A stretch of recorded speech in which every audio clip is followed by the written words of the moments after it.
Assalamualaikum warahmatullahi wabarakatuh. Saya Suci Mas Ayu dari kelas 2 SIA. Pada pertemuan ke-12 dan 13 ini, di sini kita akan membahas mengenai multiple file, kemudian ada authentication, serta middleware. Nah, kita bahas satu persatu terlebih dahulu. Nah, di sini saya akan membahas di pertemuan ke-12 terlebih dahulu, yaitu penerapan multiple file. Nah, multiple upload file ini dia berfungsi untuk menyimpan banyak file yang diupload oleh pengguna.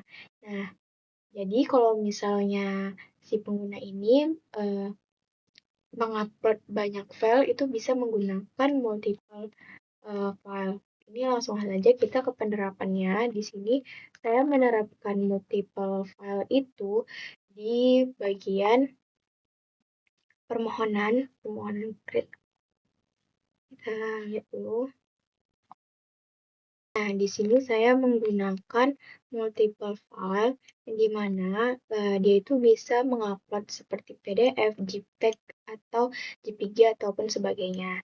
Nah, di lampiran ini, dengan lampiran ini dalam berbentuk array, di mana dia bisa mengupload banyak file. Nah, kemudian di bagian permohonan suratnya,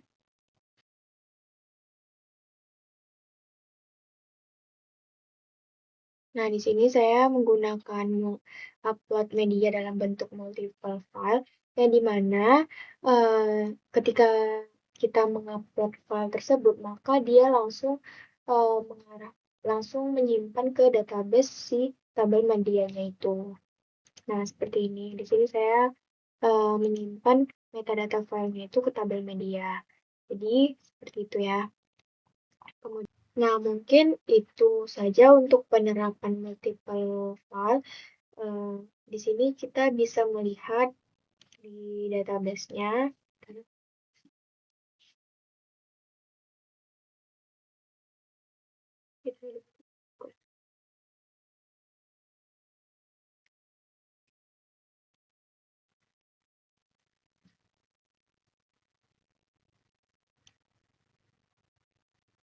Nah, di sini saya sudah memiliki tabel media. Nah, di dalam tabel media itu, di sini ya, di sini saya membuat model media, yang dimana terdapat table, file URL-nya itu diubah dengan nama file name, kemudian ada main tab, caption, dan short order gitu. Kemudian di sini sudah terisi di tabel medianya. Di sini saya memasukkan di bagian permohonan surat serta berkas persyaratan. Jadi, seperti itu ya. Kemudian di pertemuan ke-12 itu di sini kita menerapkan authentication. Nah, sebelumnya saya mau ngejelasin authentication. Nah, sebelumnya di sini saya mau ngejelasin apa itu authentication. Nah, authentication itu adalah proses untuk memastikan bahwa pengguna yang dapat mengakses sistem itu benar-benar adalah dirinya sendiri. Nah, di dalam Laravel itu authentication itu biasanya dilakukan dengan login menggunakan email atau user dan juga password, dan setelah berhasil login nantinya, jadi si Laravel ini dia akan membuat session atau token yang digunakan untuk mengenali pengguna selama berada di dalam aplikasi. Nah, di sini saya sudah membuat controller out. Nah, di dalam out controller ini, di sini kita di bagian sudah membuatkan, terus di bagian login ini, function public function login ini, di sini saya membuat out login dengan authentication-nya, out attempt credential dengan request session regenerate, yaitu sessionnya ini, username, user ID. Kemudian dia mau return redirect dari root ke root guest dashboard gitu. Kemudian jika loginnya gagal, nah, maka rootnya beralih ke login form kembali, dan dia akan menampilkan gagal email atau password salah. Mungkin seperti itu. Kemudian di sini saya membuat username itu menggunakan username outnya di bagian header. Nah, nih header. Nah, di sini kita search user. Nah, di sini saya membuat outnya user yang dimana jika sudah login maka dia akan menampilkan nama si usernya gitu. Kemudian di sini kita setelah itu untuk logout-nya sama seperti tadi. Di sini saya menggunakan outload code yang dimana untuk menghapus sessionnya itu session request-nya invalid dan reject token. Kemudian dia mereturn ready recruit ke login form jika dia ini belum jika dia logout dia langsung mengarah ke login form gitu. Jadi sukses logout berhasil seperti itu ya. Kemudian di sini kita juga menerapkan outcheck yang dimana outcheck ini nih di indeks outcheck ini dia untuk melakukan pengecekan apakah si user ini sudah benar-benar login atau belum. Nah, kemudian di bagian kita mengecek di halaman loginnya di function indexnya di sini saya membuat jika dia sudah login dia langsung redirect ke dashboard. Jadi jika dia ini mengecek jika dia sudah login maka dia langsung mengarah ke halaman dashboard gitu. Tapi kalau misalnya dia pun belum dia tetap bisa mengakses dashboard tapi dia tidak bisa mengisi data-data seperti itu ya. Kemudian kita mengecek komponen UI-nya dengan menerapkan di header di sini. Nah, di sini saya membuat if object yang dimana dia untuk menampilkan atau menghilangkan bagian UI tertentunya itu dan ini tuh dia berfungsi ini sangat dibutuhkan jika user tuh bisa melihat tampilan yang sama, baik yang belum login maupun yang sudah. Nah, seperti yang saya katakan tadi, dia bisa mengakses dashboard, namun dia tidak bisa mengisi data, seperti itu ya. Dan kalau misalnya dianya belum belum login, dia akan menampilkan ini rootnya ke login form. Jadi dia akan menampilkan button, kalau misalnya dia belum login, dia akan menampilkan button login untuk kita mau login gitu. Kemudian kita mengecek untuk halaman dashboardnya. Di sini saya menggunakan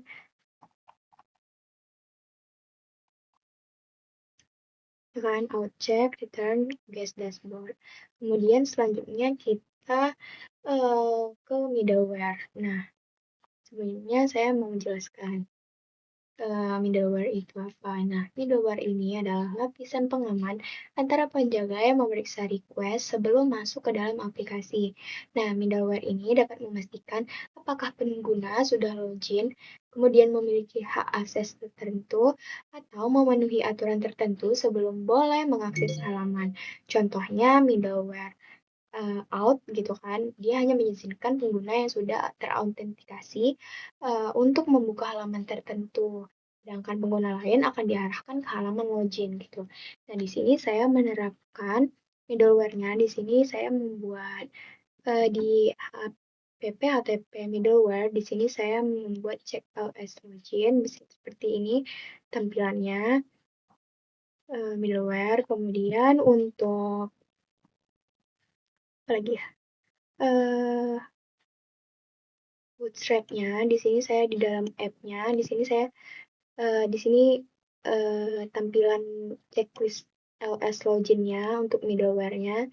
Di sini middleware cek ls login mengecek dia kan. Kemudian setelah itu di sini untuk penerapan root-nya yang dimana ketika di sini saya hanya membuat middleware guest yang dimana root authentication-nya ini hanya guest only gitu ya. Karena jadi dia di luar yang grup. Nah, seperti ini. Ini untuk login form dan login proses itu di luar dari si middleware-nya. Nah, sama seperti si di dashboard. Di dashboard itu juga tidak masuk ke dalam middleware karena si guest ini dia kan tetap bisa mengakses dashboardnya gitu, tapi dia tidak bisa menginput data-data seperti ini. Nah, di sini saya menggunakan root group middleware check ls login dengan function. Di sini saya memasukkan root seperti jenis surat, permohonan riwayat warga, user, dan juga berkas. Nah, jangan lupa ditutup dengan tekan ini. Nah, untuk logout sendiri itu dia memiliki middleware out tersendiri seperti itu. Mungkin seperti itu aja untuk penerapan multi file upload, authentication, serta middleware saya. Kemudian kita coba untuk melihat hasilnya. Sini PHP.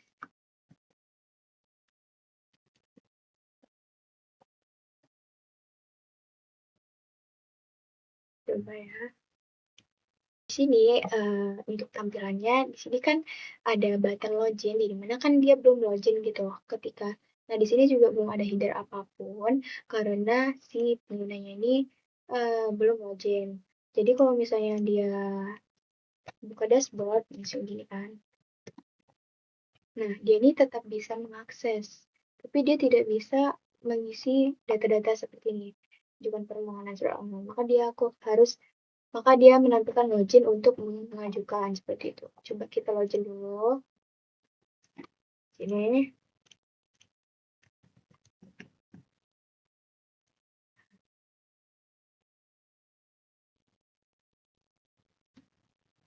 Nah, jadi kalau misalnya udah login, dia akan menampilkan value, login berhasil, selamat datang.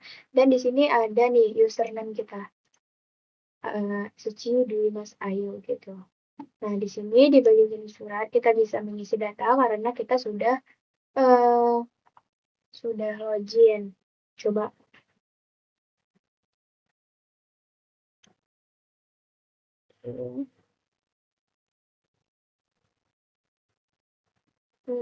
Keluarganya misalnya indikan. Ini kan di daftar persyaratan ada foto KTP, KK, dan paspor.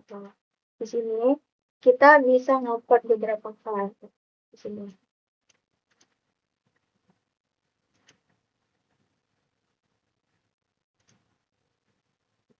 Coba. Nah, ini kan 3 file. Jadi multi file itu dia bisa mengupload banyak file. Di sini kita kirim permohonan.